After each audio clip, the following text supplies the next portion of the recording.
Hello, my name is Lorraine Vorster and I am the Vice President of Sub-Saharan Africa for CompTIA. I look after the Sub-Saharan Africa region for CompTIA. CompTIA has been working to produce videos of people that are influencers in our industry here in South Africa. And today is another video in that series, and I would like to welcome a very, very special guest today. And with me is Hwalani Mabaso, and she is the country manager of the Women in Tech in South Africa, which is actually an international organization. A very warm welcome. I personally feel very strongly about women in IT, and having personally been in the industry for a long time and experienced some of the hardships that we have and some of the issues that we have. So I'm very keen to hear what your organization is doing for women in South Africa. Can you tell us a little bit about that, please, Hwalani? Thank you so much for having me, Lorraine. I think just really looking at the journey that we've been through as women in tech, I sit here really feeling quite proud of what we've achieved. But first and foremost, what are we all about? So as Women in Tech South Africa, we're part of the Global Women in Tech, which was started by our CEO, Ayumi, who is based in Paris. And during COVID, myself and Melissa, as well as Erica, took the brave decision to start Women in Tech South African chapter. So we've been going strong for 4 years. And we exist because we really want to go out there and empower 5 million women and girls. And we do that through the different programs that we have. And the programs that we actually have are focusing on making sure that we can deal with the gender gap that we currently have around technology. Mm-hmm. Do you feel in the 4 years that you've been running Women in Tech in South Africa that there has been progress made in South Africa? Absolutely. I mean, I think just really looking at Women in Tech currently, our programs focus on digital inclusion, we focus on education, we focus on the business side as well, but we also make sure that we're actually advocating for women out there. So you can already see a change in the sense that I think if you go out there, whether it's CIO awards, you're actually finding a lot of women sitting in those roles as well. But it doesn't stop with the women that we're seeing at the top. It means that we really need to make sure that there is a healthy and enough pipeline for young women to go into this industry. So as Women in Tech, we've seen, our impact currently for 2023 is sitting at about 18,000 plus that we've actually impacted. And that speaks to the progress in the sense that 18,000 that we got to in 2023, we wouldn't have actually made that impact if we were not brave enough to say, let's actually have a chapter that focuses on making sure that all these women can be proud to be in the technology space, but also be supported. So we've definitely made massive changes. There's obviously two sides to this. The one is we have women that are already in senior positions.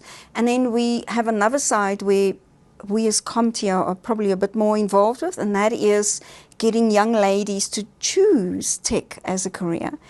Typically, when you look at how parents raise their daughters, how schools treat girls, we're not typically pushed into that kind of career. What is it that Women in Tech has done on that front?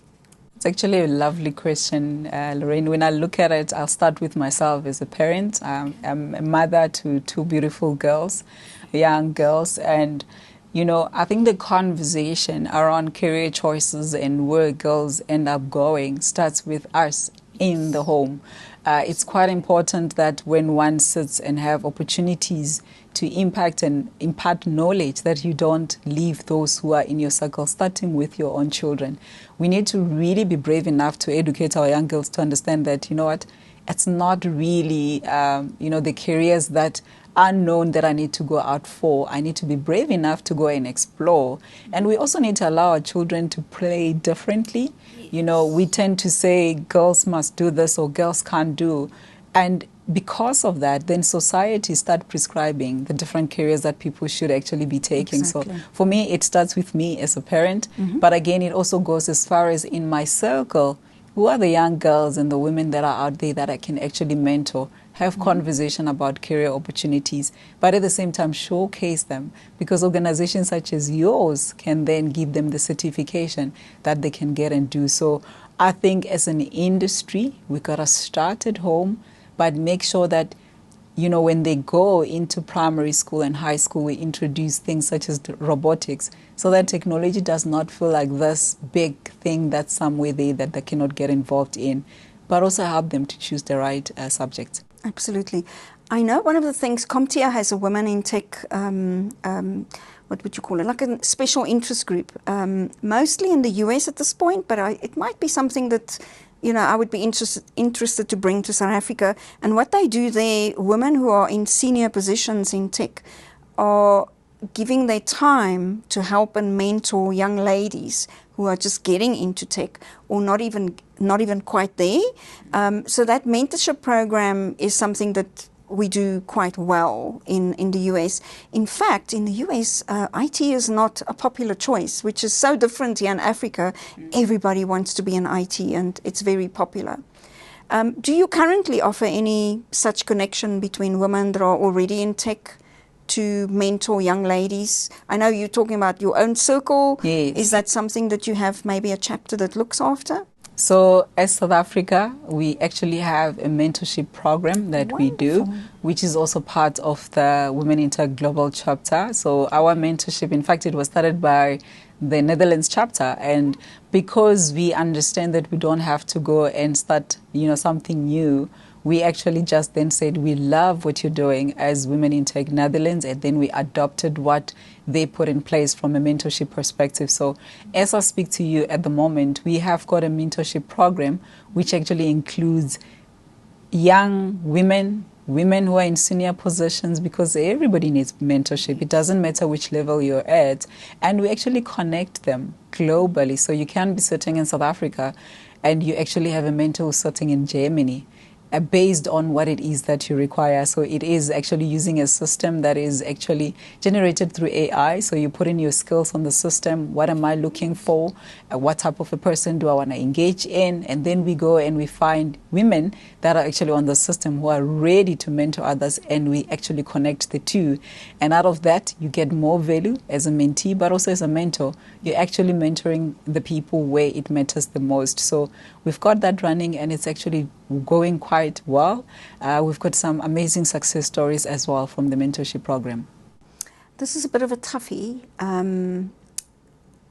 You mentioned something when we spoke on the phone the other day. Do you feel that women who are currently in, say, C-suite tech positions, do you think they are getting the support within the organization to make a success of their career? Because it is still new.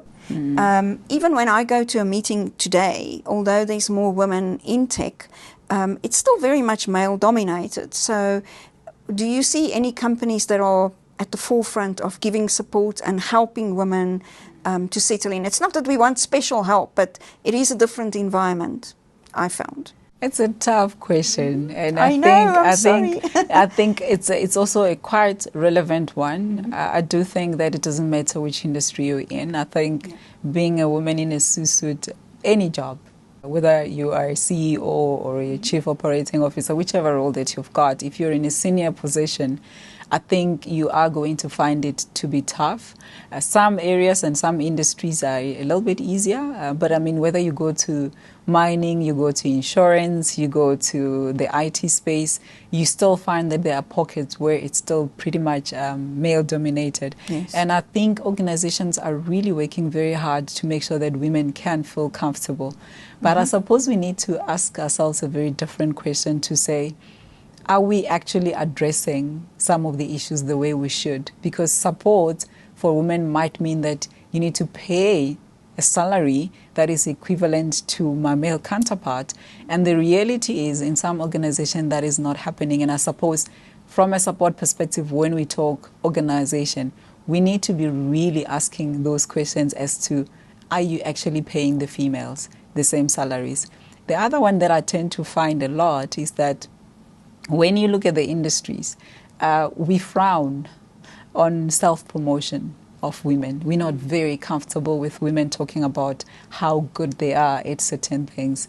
Yet we forget that in actual fact, we should be comfortable, because the fact that this lady sitting here, she's actually a representative of a younger version of her who actually wants to learn. So this self-promotion that we tend to look at and say, no, maybe you shouldn't be doing it, is something that we really need to actually applaud and support women from that perspective. Elevate them as organizations where we can. Yes. But I think above that, understand that when we have women in leadership position, research has even showed that your bottom line gets better. Research has even showed that when women sit on board, as an example, that companies having diversity actually do much, much better. So the more organizations can do that, the better it will become, I think, for us. When I speak to ladies that are in the industry, and like you say, it's not just tech, one of the biggest hurdles that they have to overcome is starting a family. And there's some companies that are very supportive, Yeah. and there are some companies that are not. I personally know women who have decided to start a family, and having a small child keeps them back. Is this something that comes up within Women in Tech? Have you ever had a project that deals with that, or do you have discussions that deal with that helps young ladies or women in general how to overcome that hurdle? It's a fantastic question, because I think we need to really look at what's happening out there from a nature perspective, that at any given point in time, a woman would be expected to go and start a family. Yet our policies sometimes don't necessarily speak to how do we then enable this woman who's going to have maybe 2-3 years or even 6 to 10 years of starting a family and really raising a family. So as Women in Tech, we do have a reskilling where we actually focus on getting women back into the workplace. You tend to find that some of them might have stopped and literally decided to stay at home until the children grow to a certain age. So we've got a program which is really focusing on that. But also at the same time, we're having conversation to say, can you also advocate for better policies for women? We've seen organizations that are saying, okay, you know what, you've got a maternity leave. We now need to extend it so that men can also be part of that journey, so that they can also feel what and understand what women go through.